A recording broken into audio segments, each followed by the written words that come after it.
Good. All right, Dell computer laptop. Okay, we know it's because people enjoy being mobile. They want to be away from the desktop. Nobody wants to be bound at the desktop. So desktop is getting obsolete. Toys R Us. Toys R Us. Do you know that it's also getting out of date? Why? The reason is that these days kids, where do they play? What do they play with? They play iPad. They play with phones and so on.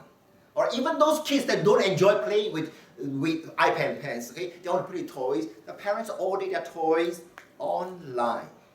This is the reason why Toys R Us, they are closing shops all over the world. Okay, and this is a fact. Next, so you have seen companies that have been outdated by technology, or by they have no choice, basically by trends and technology. Now let's look at industries. Industry have been outdated. Okay, let's take a look, for example. Now I want to just show you these are the top 5 richest men in China, the year 2013. All right, so, and I want to draw your attention to this man here. The richest man in China in 2013-2022, he was worth $22 billion. His name is Wang Jianling. Wang, all right, and he's in this real estate property business, and he owned the biggest retail chain in China, the Wanda. All right, you know, have heard of Wanda? Okay, most of you heard Wanda. Now, so the richest man on 2013.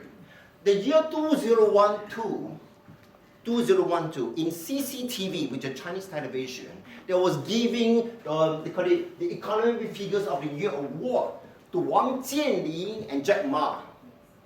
Right. During the award ceremony, Wang Jianling make a bet with Jack Ma, saying that now, the bet is, in 10 years, if online consumption has surpassed 50% of the total retail volume, Wang Jianling would give Jack Ma 100 million renminbi, which is US $60 million. That was the bet they made. And that was made in the year 2012. Now, just last year alone, last year June, what happened to Wang Jianling's Wanda shop? Okay, what happened was that Wang Jianling supermarkets, okay, super malls, 40 of them have to close shop all over China. Okay, remember, this is the richest man in China. It just happened last year. All right, and because of that, just in case you don't read it in Chinese, he was saying that Chairman Wang, you knew nothing about e-commerce. All right, okay. So, the richest man in China, okay, who has taken over it, Jack Ma. Jack Ma, at the age of 50, who's in e-commerce and internet, has taken over Wang Jianling, become the first richest man in the whole of China. So what does I see here? Even the whole industry can be wiped out by technology. Good. All right. So we have seen companies who are dinosaurs. We have seen industry that is changing drastically. Now, what about your job? What about your job? You want to know the prediction of your job? Okay, I see a bit of nervousness here. But we have no choice. We have to face the truth. Tonight, you have to face the truth. Let's take a look at construction workers. Do you think they're going to have a job? Okay, construction workers? Now you must understand that machines, robots can easily overtake heavy manual work these days. In fact, at construction sites, there are less and less workers because machines and robots have taken over their job. Let's take a look. You see here, is this a textile machine factory? You don't see a single operator in there. Why? Because the robot machine computer has taken over. All right, let's take a look. Semiconductor processes. This is a highly sterilized environment here. But again, very soon these people will be out of job. What about fast food cooks? These cooks, they are not actually cooks. They are just part-time, hourly paid workers. Their job is very simple. The big guy is just to put the French fries into the fryer, take it out and pack it and so on. Do you think that the machine can take over? Easily. All right, it's a no-brainer job here. All right, let's take a look. Newspaper vendors in street. Okay, how many the last time you buy the magazine? You remember the last time you bought a magazine? Okay, or do you buy a magazine? No. These days, I no longer read the news. I do not buy newspaper anymore. You want to get news? Where do you get news from? My handphone. I get everything online here. Okay? Magazine updates. I just search. This is my newspaper. This is my magazine. And therefore, these people will be out of job. All right? It's sad, but it's a fact. What about sales rep? Sales rep here in the shops and so on. Sales rep. These days, customers outsmart sales rep. Even before customer walk into the shop, you know what happened? They Google search. Every information they want to know about the products, they Google search, and then they walk into the shop. So the question now is that, why should they pay people like that who have absolutely no more value in the supply customer change? No more value. And therefore, the retail assistant, okay, people who help you wrap and so on, no more. Okay, these people, no, you don't need someone, all right, to wrap your presents or your gift and so on. Cashier these days. You know what these days? You want to pay? In Hong Kong and China, which I just came back, they use 支付宝. Okay, very simple. Just scan. They don't even need cashier. Even within Singapore, just go to NTUC. Have you seen the line that you own? Okay, you do your own payment and so on. So these people are out of job also. Good. Now let's move on to florists. The same thing is that these days you can buy flowers direct at the supermarket, or you can even deliver to your house. You don't need florists anymore. Office admin workers. With computerizations, the filings, everything. In fact, when I was the director. In fact, the company started to remove my secretary and assistants. I have no more office admin, which is okay because I have the computer. I have automation to help me. All right. Anything related to photography, all right, the workers, the process workers, out of job. Okay, or food service managers. The same things these days people go for. Okay, buffet, people go for self-service. They don't need any food service managers anymore. Reporter and correspondents. So, report. Now, automation computer is able to program the computer to write reports. Okay, in the way, the style, exactly what the newspaper wanted.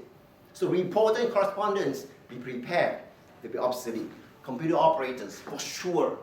All right, these people will be out of work also very soon. School teachers. Who think that school teachers are not replaceable? It's replaceable because these days kids learn online. Okay, they learn with computer, they learn with laptops. So you don't need teachers. All right, slowly they're out of job. All right, lawyers. Okay, the same thing. If you look at the lawyer's job basically is filing, analyzing of files, and so collection of data, and then come to a conclusion. To say that, oh, all right, how to defend the clients. Do you think that the machine can't take over this? Cannot. Yeah? Cannot. I will prove to you later. Doctors. Doctors too. Basically, what's the job of doctors? Doctor is basically someone who listens to you.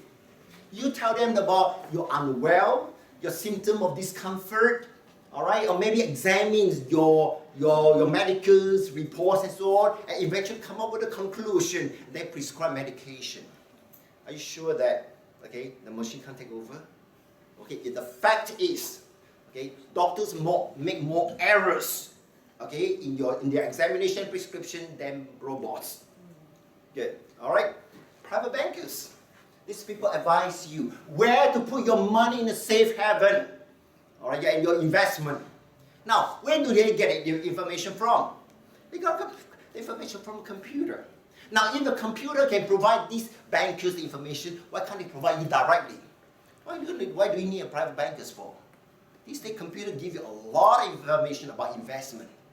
Okay, stockbrokers reminds you the same thing. They say when you go to the stockbroking house, you see a lot of screen here. These are all the data being analyzed by computer, and they appear here in front of them in stockbroker's house. So these people can also be replaced. Workshop trainers.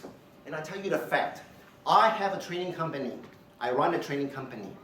This year, my business badly suffered. First, global economic crisis. Okay, already many of my clients have we don't need training anymore. All those remaining one will request for e-learning. She said, can we have e-learning program and so on? So we have no choice. we have to provide e-learning. What does that mean? It means the computer is taking over the trainer's job. And because of this, many of my trainers have cut off their pay by 50%. 50. So what does it say? Very soon, our trainers are out of job too. All right, artists. Okay, these are the creative people. You say, wow, okay, they are the talented people and so on. But computer can easily draw. Okay, computer, the masterpiece of art. Okay, and finally, the musician, the composer. Wow, the talented, the creative artist and so on. No, computer can also compose music these days. You believe me? You don't believe me? Then I'll show you. I'm going to show you a video, okay, to prove to you that those jobs that I told you that will be redundant and obsolete is going to happen very soon. All right, now let me bring out this video for you.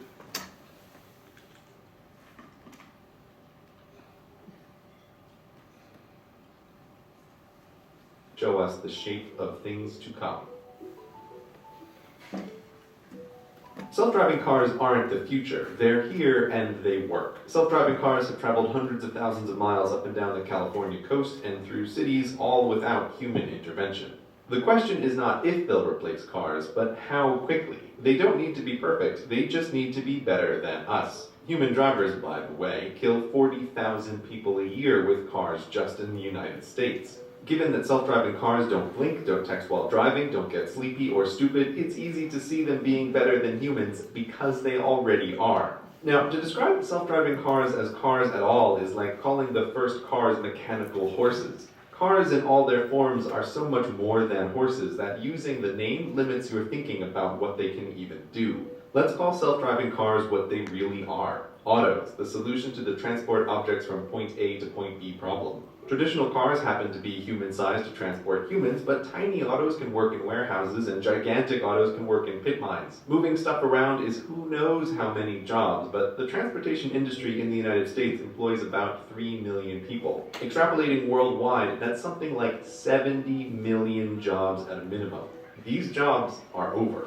The usual argument is that the unions will prevent it, but history is filled with workers who fought technology that would replace them, and the workers always lose. Economics always wins, and there are huge incentives across wildly diverse industries to adopt autos. For many transportation companies, humans are about a third their total costs. That's just the straight salaries. Humans sleeping in their long-haul trucks cost time and money, accidents cost money, carelessness costs money. If you think insurance companies will be against it, guess what? Their perfect driver is one who pays their small premiums and never gets into an accident.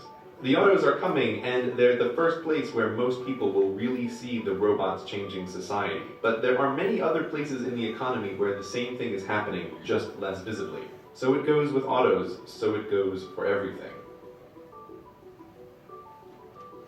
It's easy to look at autos and Baxters and think technology has always gotten rid of low-skilled jobs we don't want people doing anyway. They'll get more skilled and do better educated jobs like they've always done. Even ignoring the problem of pushing 100 million additional people through higher education, white-collar work is no safe haven either. If your job is sitting in front of a screen and typing and clicking, like maybe you're supposed to be doing right now, the bots are coming for you too, buddy. Software bots are both intangible and way faster and cheaper than physical robots. Given that white-collar workers are, from a company's perspective, both more expensive and more numerous, the incentive to automate their work is greater than low-skilled work. And that's just what automation engineers are for. These are skilled programmers whose entire job is to replace your job with a software bot. You may think even the world's smartest automation engineer could never make a bot to do your job, and you may be right, but the cutting edge of programming isn't super smart programmers writing bots, it's super smart programmers writing bots that teach themselves how to do things the programmer could never teach them to do. How that works is well beyond the scope of this video, but the bottom line is there are limited ways to show a bot a bunch of stuff to do, show the bot a bunch of correctly done stuff, and it can figure out how to do the job to be done. Even with just a goal and no knowledge of how to do it, the bots can still learn. Take the stock market, which in many ways is no longer a human endeavor. It's mostly bots that taught themselves to trade stocks, trading stocks with other bots that taught themselves. As a result, the floor of the New York Stock Exchange isn't filled with traders doing their day jobs anymore. It's largely a TV set. So bots have learned the market and bots have learned to write. If you've picked up a newspaper lately, you've probably already read a story written by a bot. There are companies that teach bots to write anything: sports stories, TPS reports, even say those quarterly reports that you write at work. Paperwork, decision-making, writing, a lot of human work falls into that category, and the demand for human mental labor in these areas is on the way down. But surely the professions are still safe from bots, yes? When you think lawyer, it's easy to think of trials, but the bulk of lawyering is actually drafting legal documents, predicting the likely outcome and impact of lawsuits, and something called discovery, which is where boxes of paperwork gets dumped on the lawyers and they need to find the pattern or the one out-of-place transaction among it all. This can be bot work. Discovery, in particular, is already not a human job in many law firms. Not because there isn't paperwork to go through, there's more of it than ever, but because clever research bots shift through millions of emails and memos and accounts in hours, not weeks, crushing human researchers in terms of not just cost and time, but most importantly, accuracy. Bots don't get sleepy reading through a million emails. But that's the simple stuff. IBM has a bot named Watson. You may have seen him on TV destroy humans at Jeopardy, but that was just a fun side project for him. Watson's day job is to be the best doctor in the world, to understand what people say in their own words and give back accurate diagnoses. He's already doing that at Sloan Kettering, giving guidance on lung cancer treatments. Just as autos don't need to be perfect, they just need to make fewer mistakes than humans, the same goes for doctor bots. Human doctors are by no means perfect. The frequency and severity of misdiagnoses are terrifying, and human doctors are severely limited in dealing with a human's complicated medical history. Understanding every drug and every drug's interaction with every other drug is beyond the scope of human knowability, especially when there are research robots whose whole job it is to test thousands of new drugs at a time. And human doctors can only improve through their own experiences. Doctor bots can learn from the experience of every doctor bot, can read the latest in medical research and keep track of everything that happens to all their patients worldwide and make correlations that would be impossible to find otherwise. Not all doctors will go away, but when the doctor bots are comparable to humans and they're only as far away as your phone, the need for general doctors will be less. So professionals, white-collar workers, and low-skill workers all have things to worry about from automation. But perhaps you are unfazed because you're a special creative snowflake. Well, guess what? You're not that special. Creativity may feel like magic, but it isn't. The brain is a complicated machine, perhaps the most complicated machine in the whole universe, but that hasn't stopped us from trying to simulate it. There is this notion that just as mechanical muscles allowed us to move into thinking jobs, that mechanical minds will allow us to move into creative work. But even if we assume the human mind is magically creative, it's not, but just for the sake of argument, artistic creativity isn't what the majority of jobs depend on. The number of writers and poets and directors and actors and artists who actually make a living doing their work is a tiny, tiny portion of the labor force. And given that these are professions dependent on popularity, they'll always be a very small portion of the population. There can't be such a thing as a poem and painting-based economy. Oh, by the way, this music in the background that you're listening to, it was written by a bot. Her name is Emily Howell, and she can write an infinite amount of new music all day for free. And people can't tell the difference between her and human composers when put to a blind test. Talking about artificial creativity gets weird fast. What does that even mean? But nonetheless, it's a developing field. People used to think that playing chess was a uniquely creative human skill that machines could never do, right up until the point they beat the best of us. And so it will go for all human talents. Right. This may have been a lot to take in, and you might want to reject it. It's easy to be cynical of the endless and idiotic predictions of futures that never are. So that's why it's important to emphasize again that this stuff isn't science fiction. The robots are here right now. There is a terrifying amount of working automation in labs and warehouses around the world. We have been through economic revolutions before, but the robot revolution is different. Horses aren't unemployed now because they got lazy as a species, they're unemployable. There's little work that a horse can do to pay for its housing and hay. And many bright, perfectly capable humans will find themselves the new horse, unemployable through no fault of their own. But if you still think new jobs will save us, here's one final point to consider. The US Census in 1776 tracked only a few kinds of jobs. Now, there are hundreds of kinds of jobs, but the new ones are not a significant part of the labor force. Here's the list of jobs ranked by the number of people who perform them. It's a sobering list with the transportation industry at the top. Continuing downward, all of this work existed in some form 100 years ago, and almost all of them are easy targets for automation. Only when we get to number 33 on the list is there finally something new. Don't think that every barista or white-collar worker need lose their job before things are a problem. The unemployment rate during the Great Depression was 25%. The list above is 45% of the workforce.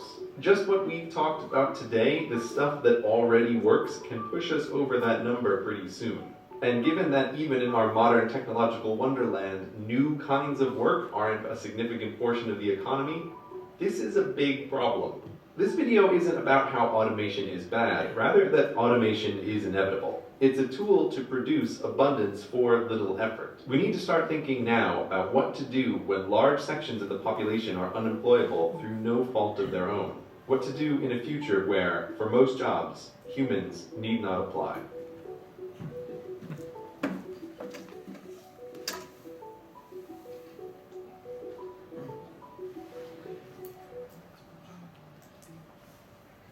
Okay, I know it can sound a bit dismal and discouraging and so on, but it's the fact.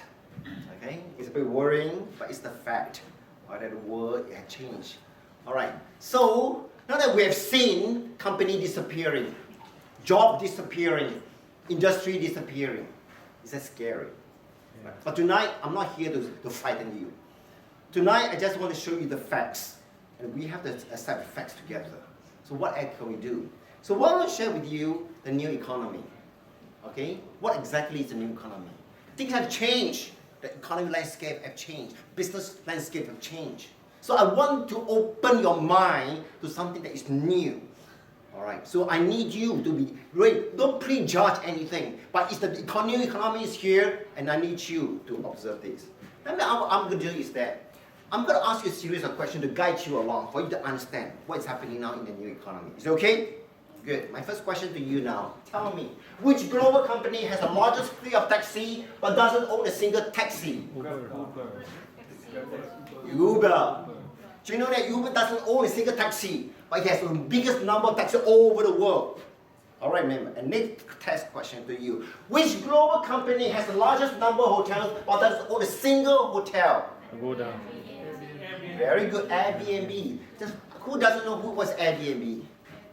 Who doesn't know? Everybody knows, right? Basically, it's Airbnb. Anyone who have an extra room at home, and you want to make some money. All right, you just join Airbnb, and then the tourists, I don't know where they're from, they can rent your room.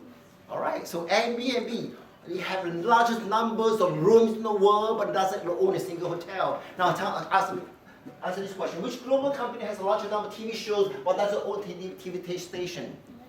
You watch every day, I'm sure. Huh? Louder.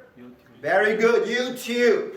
It has the largest number of TV shows but not a single TV station and so on. Now, this company.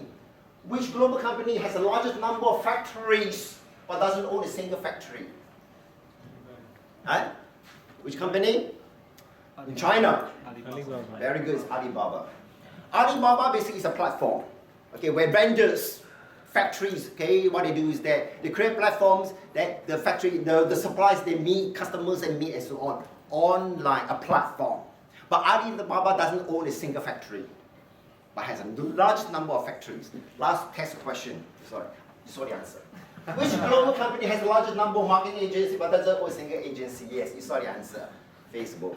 All right, Facebook. All right.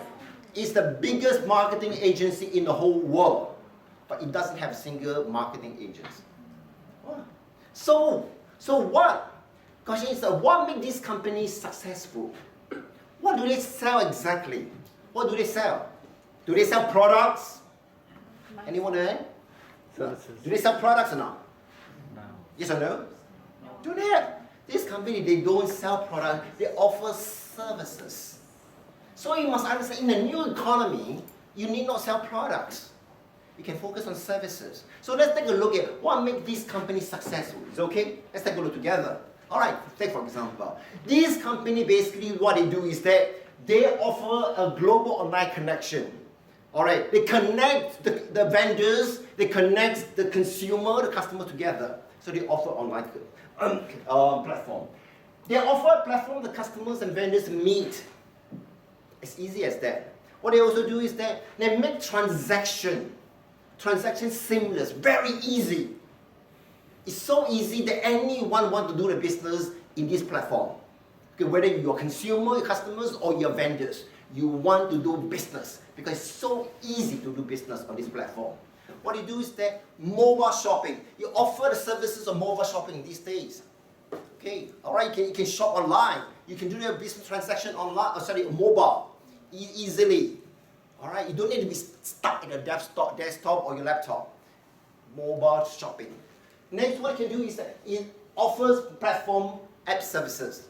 It normally is linked to social medias, it's linked to email account, it's linked to everything just by offering a platform, linking different app services. What it then do is that high quality service. The service, no doubt about it. You offer risk-free online payment. You do your shopping, you like it, you pay online. There's no risk of your credit card numbers, data gets stolen. It's given to you, okay? So it's a risk-free online payment. It also gives the vendors, they are very good pay masters. If any one of you are a bad vendors, all right, you do business online, they will pay you on time, regularly, weekly. Very reliable pay master. And that's what businessmen like. They want to be paid on time. Yeah. Next, Best Buy. Now, if you compare the prices online and the prices in the shops, which normally is cheaper? Online. Online. Why? Because they don't have to pay rental, they don't have to pay electricity, they don't have to pay you, the employees. So that's the reason why it's online, the price is cheaper. Good? Cost of ownership. It means that any one of you, the moment you want to start a business online, you can do it. Anyone here at a fraction of a cost. That's called online. So the cost of starting a business is very, very low. You can do that. Good. And this, I would say, this new economy has made all these people billionaire. Okay? And billionaire within a short time. Not over 10, 20 years. No. It's a matter of a few years. They're all billionaire. It's very fast. Okay? And most of them are very young. Okay? And I see most of you are very young also. So I see a lot of billionaire in front of me. Okay, all right. So what I want to say here is that the new economy is here. All right. And if you know what it is, you know how to grab hold of it, you are on the way, okay, of the new economy. So what I want to say is that what did this company do right? All right. They do right in all these areas, okay, which I just mentioned to you. They did it very, very well, and so on. What I also like to say that whatever today, the wow of today, what's going to happen is going to be the standard of tomorrow. What surprised you, what amazed you of today, tomorrow is a standard. Nothing new about it. So you need to know about it in the school or in the business. You need to, today's wow is tomorrow's standard. So what I'm going to do is say, take for example, all right, in the 60s to the 1980s, what wowed the customers? Quality product, right? Okay, as long as you have quality products, you wow the customers. What about the 80s to the 2000? Quality service. When you have a wow quality service, customers impressed. They like it. But what I just say here is that today's wow is tomorrow's standard. So right now, the customer automatically expect that standard, the quality has to be there. Quality of product, quality of service. But today, what is going to wow the customers? Today is going to be customer loyalty. If you want to go out the customers. Okay, so let's take a look at this short video at how you wow the customers.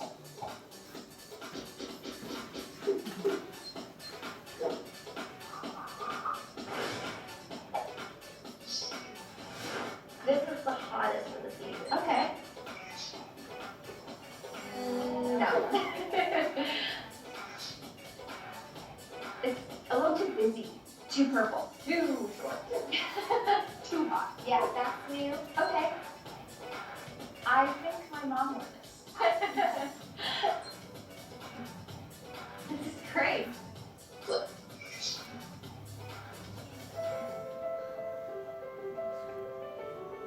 am I saying? I just did. Okay. So what I just said, what today's world is going to be tomorrow's standard, and you need to understand that things keep changing, they keep moving, and so on. Good. And today, what I'll just show you about the new economy. So the question is that of the new paradigm.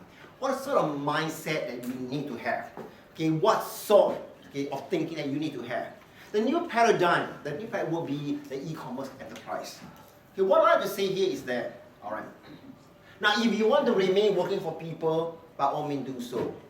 But I will tell you, just be prepared, okay, to be obsolete, okay, and to be retrenched.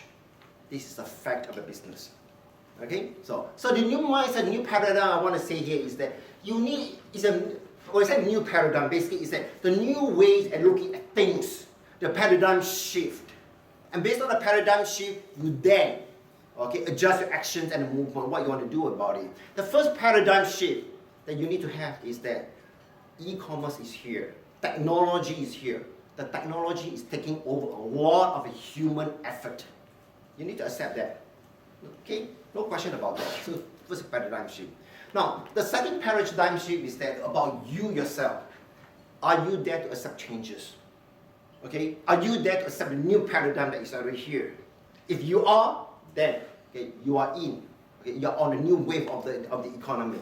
All right. So what I would like to say here is that the new economy enables us all to be entrepreneurs. And I'll tell you how. All of us can be entrepreneurs and business owners. Okay, let me explain. It has made many successful e-commerce entrepreneurs. And many of these people, I know them. They are successful millionaires because of e-commerce. Okay, and I will explain to you why. Okay, good. The next wave of commerce is mobile commerce, guys. If you want to do business, make sure that your business can be done on mobile. Otherwise, you'll be obsolete, or you'll be dinosaur very soon. Mobile, because why so? Because this has become the office of many people. A mobile office. Okay, you can go anywhere, do business over the telephone. It provides you the tools. Okay, it provides you the business platform, the back office to do your business. These days, nobody sticks in the office. In fact, office phone is going to be obsolete also. People do business on the move through the mobile. Good? And let me explain to you how it's been done.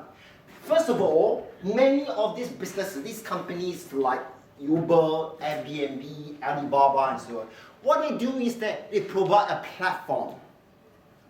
They provide a platform where, okay, the consumer will meet the vendors. All right, a platform for them. It's just like going to a supermarket, a super mall. You have the shops there, as well you have the customers there. It's the platform, but all this is virtual. And one thing is good, we say virtual means global, guys. Virtual means global because you can be in Singapore, but your customer can be all the way in Latin America, in Africa, in Europe.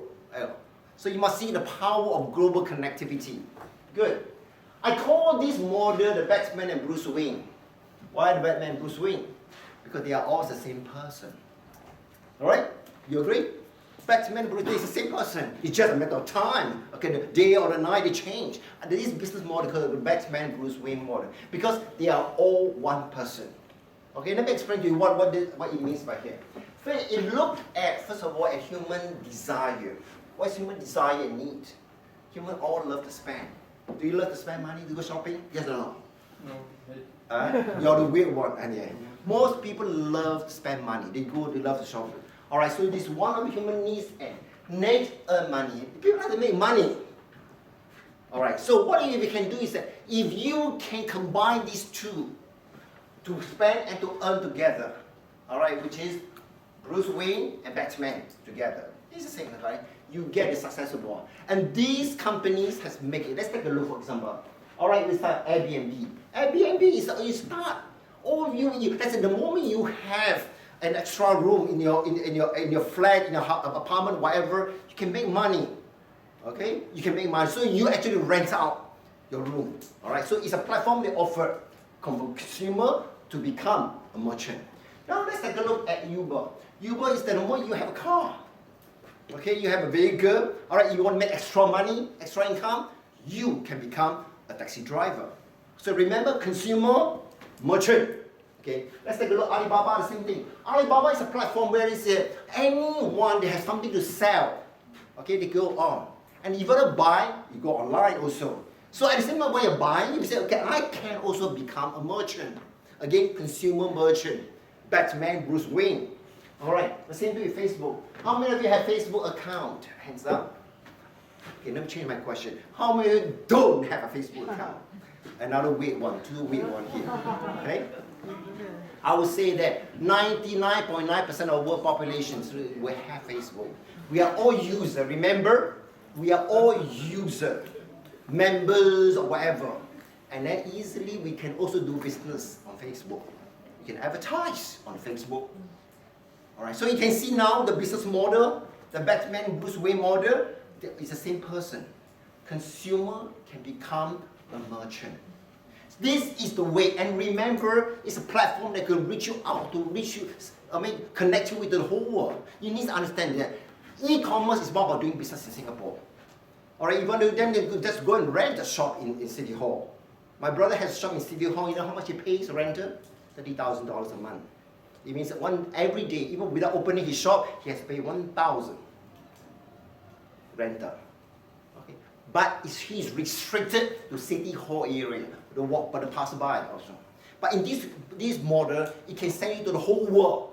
You do business the whole world, borderless. Good? Understand now? Okay, let's move forward. I call it consumer merchant. So basically, it's a consumer. Anyone, we are all consumer, we're all user, we are all members or whatever. At the same time, we become merchant. So what happened, the relationship between these two persons, these two roles rather, is that they share. And what do they share? Basically, they share information. They share information about a product. They share information about a business opportunity. They share information about a market. All right? And when they share, duplication happens. Duplication. So you must see the power of duplication. It's not that complicated. You just let them share. When they share duplication, and it's spreading all over the world, it's really very, very fast. And that's why the new economy can make many millionaires. Good? Now, so you have the whole world as your network. You have the whole world as your market. And now how much is the world population? Can you see now? Can you see the power of the new economy? All right, even though your job can be obsolete, your industry can be obsolete, your company can be obsolete, but ride on the new economy. All right, ride on this very simple e-commerce model. Good? All right. So what I want to say here is that the new economy basically offers us a global connectivity and duplication. And if you know how to do it, you will be successful. Good. Now, I'd like to move on to the next topic, the new leadership. Remember, with the new economy, new paradigm, what kind of leadership you need to have? Right? Because it's completely different now. All right, so let's move on. Maybe we ask the first question is, what exactly is leadership? Okay, what exactly? Leadership basically is about belief. Okay, when you believe in something, all right, do you have that belief that carry you forward? Do you have that belief that's driving you every day? Do you have that belief that's going to drive you to the financial goals? That is called a belief. Now, when your belief is very strong, you is able to handle all the challenges that you are going to face. Without a strong belief, when the wind, when the rain, when the thunderstorm comes, you're down. So leadership is, do you believe in something? Do you have something to believe on? That is the first thing about leadership. All right, and the new economy here is, do you believe in the new economy? All right, good. Now, I want to quote Mahatma Gandhi. He said about belief. He said, if I have the belief that I can do it, I shall surely acquire the capacity to do it, even if I may not have it at the beginning. You see, many of us are frightened to say that, oh, it's the new economy, I don't know. But because you're frightened, you don't dare to try. You want to remain in the comfort zone. And when you remain in the comfort zone, you don't change. So basically, leadership is about, do you have that belief that the new economy is here, that you can make the change? Good. So basically, what I want to say is that belief drive imagination. All right? Drive imagination. And imagination will drive action. So you need to all start from what belief do you have, all right, in the new economy. Once you have that belief, you give it an imagination and then the action. Basically, so the moment you know the word why, belief is your why. And then your what and how will follow. Imagination is the what and how. So the moment your why is very clear, your what, your how will just come along. Simple as that. Okay? All right. Leadership is about influence. All right. It's about influencing sharing other people your belief. All right. And this is one of the criteria. You need to have that influence. Leadership is about embracing change. We know the change is here. Whether you want it or not, change is here. You need to embrace it. And if you don't, what should happen? All right. You will let the competitors, you will let the global trends eliminate you. You become obsolete. You have no choice. You need to embrace change. Change is already here. Good. So now I want to share with you the story of the eagle. You see, it's just like human beings, the nature also have to go through changes. Okay, and I want to tell the story of eagles, how the eagle handle change. And if they don't handle change properly, they will also die. So the question is that the change is here, and how are they going to handle that? If they do, they perish. Okay, so look at this video and we're going to discuss.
Good. Now, I can say this is an amazing video to see how the eagle, all right, the same lifespan as we human beings, okay, at age of 40, have to go this drastic change, you know. And for survivor, this is survivor. Do you know how painful it is that they have to put it to the stone and to break it totally so that a new one can come out? Do you know how painful it is to pluck the old feathers out of their body one by one? Why? Why do they do this? Why do they endure this change? The pain of change. Simply because what it says that many times, in order to survive, we have to start the change process. Also, what he says here is that we sometimes need to get rid of old memories, habits, and a past tradition. The feathers are our old habits in our past tradition. We have to get rid of all this if we want to change survivor. What he says also, only free from the past burdens can we take advantage of the present. If you're going to let the past hold you back, you're not able to change. All right. So what we want to say, so what can we learn from the ego? You just have to let go of the past. The world is no longer the same. If you go operate the same mindset, the same thinking, the same habits, you are going to be trapped. But when the trap is one thing, the question is survival. You'll be eliminated by the society. You'll be eliminated by the trends and so on. So let's say, well, if you can be a frog, comfortably staying in the swimming in the water and so on, you can do that. But the question is that, can you withstand change? Okay, and I'll show you a company that we all know, that we all loved 10 years ago, Nokia. This is the CEO of Nokia. As we all know that Nokia was acquired by Microsoft. And on his last speech, the last speech that he gave, all right, the CEO of Nokia said, we didn't do anything wrong. You know, we're such a good company, we didn't do anything wrong. But what happened? Somehow we lost. So you might think that, oh, you just follow all the social trend and so on. You don't do anything wrong, you do the right things and so on.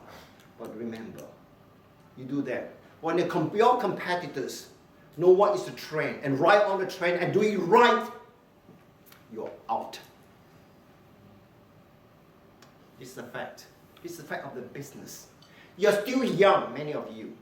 So that's why I want to share this topic with you, is that the world is moving very fast.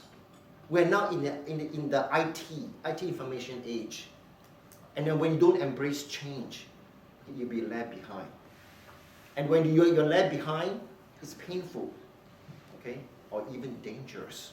Good. So what I'd like to tell you is be the leader of change. All right. So we might be in the pot of hot water. I advise you to jump out. Jump out of the pot of water. Be the leader of change. Why?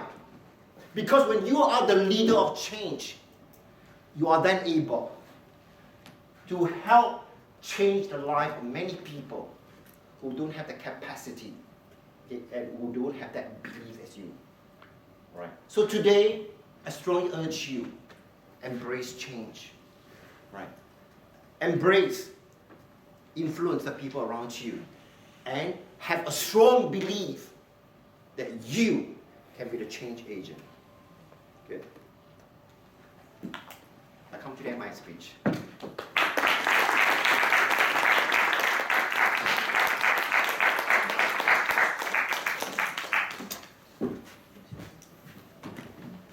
Thank you, Oh Hok Chong. You have certainly enlightened